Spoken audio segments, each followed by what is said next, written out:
Katalin and Ferry, The Ice Cold of Fear, a true story from not so long ago.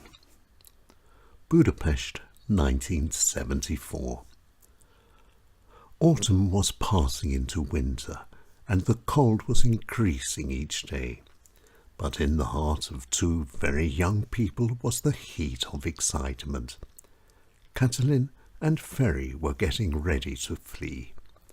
Their native Hungary had become too small for their dreams, and they needed more. They needed freedom.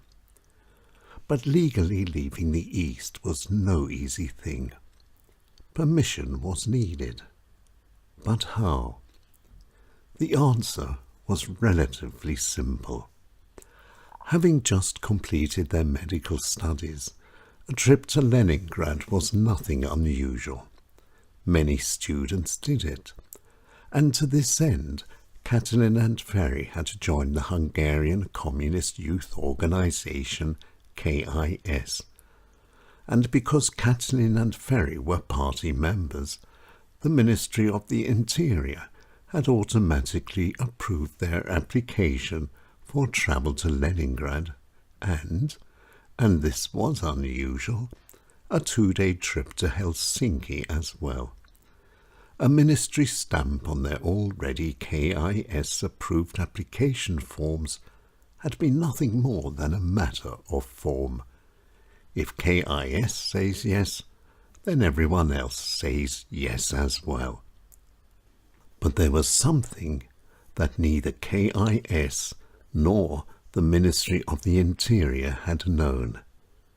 KIS had only approved a journey to Leningrad. By using a very special pen, Katalin had carefully added the trip to Helsinki herself. A dangerous thing to do, and if discovered, would have meant life behind bars for Katalin and Ferry. And there was one other risk too. Katalin and Ferry had 2 essential documents to take with them, and these were their future success, their medical diplomas. But how to hide them in their luggage? Katalin decided the best way of doing so was by sewing them into the lining of one of their cases. And that's what she did. And this painstaking work was hard and took a very long time. The stitching had to be real and old and perfect as well. And this was the hardest of all. And the test was not long in coming. At the airport, everyone's cases were being thoroughly searched and controlled, and to Katalin's shock, the entire lining had just been ripped out of the woman's case who was in front of them at the check. This could easily happen to them. And sure enough, their luggage too was thoroughly searched. But Katalin's stitching stood up to the test. Katalin and Ferry were through, and they and the rest of the group took their seats on the afternoon flight to the north. Leningrad was waiting for them. And Leningrad was fun. Despite being constantly followed and watched, Katalin and Ferry enjoyed every moment. Soon communism would be a thing of their pasts. The West was just hours away. And then came their next hurdle. What to do with their luggage? 2 big cases for just one night in Helsinki? Definitely suspicious. They had to go down to essentials. Katalin had an idea. As scheduled, Katalin and Ferry went down to the lobby and joined the rest of the group going to Helsinki. And all Katalin and Ferry had with them was just 1 plastic bag, enough for a very short visit. And then, just as the group was leaving to go, Katalin's and Ferry's plastic bag broke, and their belongings fell to the ground. Quickly, Katalin fetched one of their empty cases, and, in front of the group, hastily packed their belongings. It worked. 30 minutes later their train pulled out of the station. Leningrad and the East were now firmly behind them. Helsinki and freedom were now very close. Katalin and Ferry closed their eyes and relaxed to the rhythm of the tracks. Katalin slept. But then, with the border in sight, the train suddenly stopped with a jolt and a screech. Katalin and Ferry woke up. Border guards and dogs were waiting to board. The Russians were leaving nothing to chance. And once again came the feeling of freezing cold fear. And as the guards and their dogs made their way through the train, it became obviously clear that this time things were going to be nasty. But once again Katalin and Ferry were lucky. Once again it was the people before them that got the attention. And then, having controlled and searched the entire train, the guards and their dogs disappeared. The train would soon be moving again. Finland was now very close. They could see it quite clearly. Soon they would touch it as well. But soon took longer to come than expected. Nothing happened. The train just stood there and waited. The train didn't move. 10 minutes passed.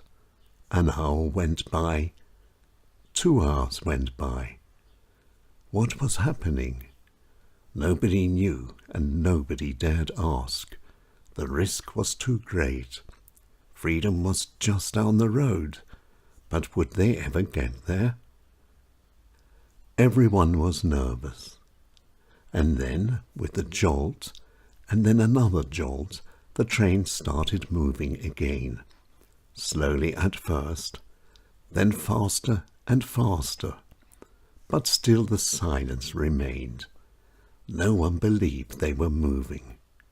And then, all of a sudden, they saw Finnish plates on the cars.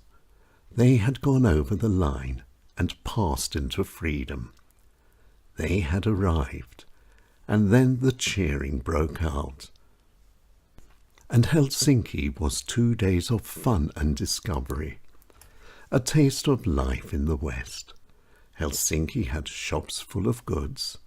There were restaurants and many other things they had never seen before, and above all, an incredible feeling of freedom. But how were Katalin and Ferry to break free from the group? Again, no easy matter. The group was being carefully watched and controlled. Again, Katalin thought. A last-minute jump was the only way out. The group was just about to leave for the station. They were on their way home. Goodbye, Helsinki. And Katalin and Ferry joined the group in the hotel lobby as planned. And there, leaving their one case behind, now minus certificates, they simply slipped away from the group, walked out the back door, and disappeared round the corner. They never looked back. And then, just to make sure of not being caught, Katalin and Ferry hid in a park.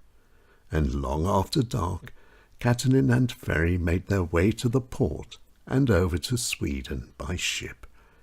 And there they stayed for almost a year. Stockholm was home, and Stockholm was good, and Katalin and Ferry had to survive. They did everything from cleaning toilets to serving in restaurants. There was nothing below them. And then they moved on. Both became dentists, and Katalin became a celebrated artist as well. And Hungary? Times have changed, as everyone knows. Now living in Vienna, Hungary has become part of their everyday life once again. Family is family, and the ice cold of fear is a thing of the past. Now is the future they dreamed of. Escaping was then. Now they are home. Katalin and Ferry came out of the cold and into the west, and then back again to the east. Katalin and Ferry, they took the risk and succeeded.